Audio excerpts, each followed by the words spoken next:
जय हिंद, जय Bharat and welcome to CUET study capital. आपके सीयूटी यूजी का फॉर्म आ चुका है। इस वीडियो में सारी बेसिक इन्फॉर्मेशन तुमको एक साथ ही कवर कर देते हैं। ठीक है, तो सबसे पहले देखो तुम्हारा फॉर्म कब से भरना स्टार्ट किया जा रहा है। 1 मार्च से फॉर्म भरना शुरू कर दिया जा रहा है। रजिस्ट्रेशन लिंक शुरू हो चुका है। 22 मार्च तक फॉर्म भरा जाएगा।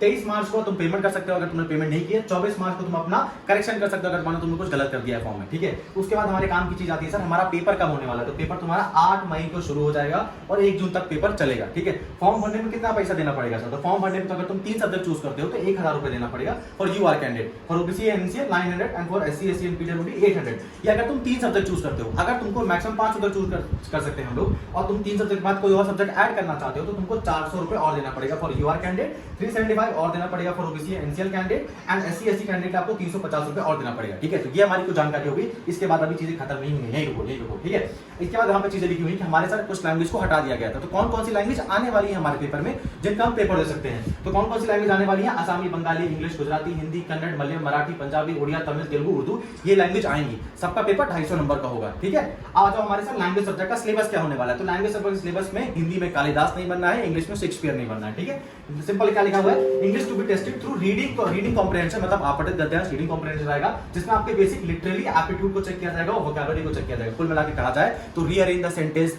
आइडियम एंड फ्रेजेस, टैग वाले जो क्वेश्चंस आते हैं ना वो आएंगे। बाकी past tense, simple present tense का प्रभु नहीं बनना है। ठीक है, ना ही तुम लोगों को छंद अलंकार पढ़ना है। बहुत बेसिक लेवल पे कवर करनी चीजें। अब अपन आ जाते हैं डोमेन सब्जेक्ट में। डोमेन सब्जेक्ट में याद रखिए लीगल स्टडीज हटा दिया गया है, तो लीगल स्टडीज मत पढ़ना बीएलएलबी वालों। तुमको क्या पढ़ना है, पहले हम डोमेन को कवर कर लेते हैं। तो डोमेन में आपके 37 डोमेन सब्जेक्ट है, सारे डोमेन सब्जेक्ट तुमको मिल जाएंगे। ठीक है, history, geography, polity, economics, static, GK सब कुछ तुमको मिल जाएगा इसमें। इसका सिलेबस क्या होता है सर, तुम्हारे जो क्लास 12वीं की एनसीईआरटी है ना, डोमेन सब्जेक्ट का जो सिलेबस है यहाँ पे एज पर एनसीईआरटी सिलेबस, जो तुम्हारे क्लास 12 की एनसीईआरटी है ना वही एग्जैक्टली डिट्टो सिलेबस होता है।